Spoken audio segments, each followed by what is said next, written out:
Shiru wa GP's last moments with Ilagosa wa Ilagosa music before he passed away were captured in a video kuria Shiru wa GP mari na Ilagosa wa Ilagosa music meyumiritie kunyitirira Mûini ungi wi ngumo muno Stephen Kasolo, famous for the song Kitole. Na Shiru wa GP niaraonekana to have been having a wonderful moment na a great time mena Ilagosa wa Ilagosa music o hamwe na aini angĩ a Sir James na Ben Githae magikenanira na kuinanira hamwe na Ilagosa before he sadly met his death. Na mateithanagia kuina rwimbo rwa Stephen Kasolo Kitole, rwimbo ruria akiinite in his mother tongue Gikamba, na Shiru wa GP Gikuyu na Ilagosa Luya. None of them understands the language well, na koguo ni moneka gukorwo makienjoy muno gukorwo makiina na rugenge, makigeria kuina na rugenge na gukorwo makigeria nginya kuina ta Stephen Kasolo,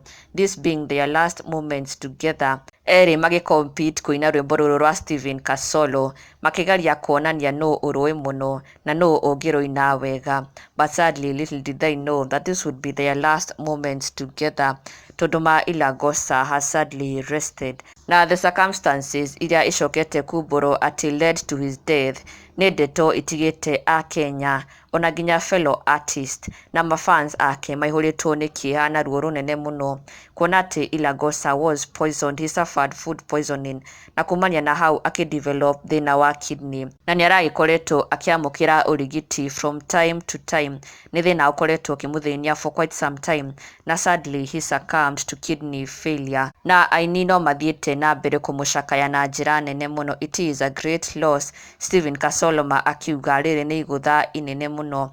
Niarari murata wao wa hakuhi muno, niaramanyitagirira oinini na he was also a great contributor to the music and gospel industry. Na magakiuga mati uhoro, may he rest in eternal peace. Na ndugakiriganirwo gusubscribe for the latest and trending Kikuyu celebrity news.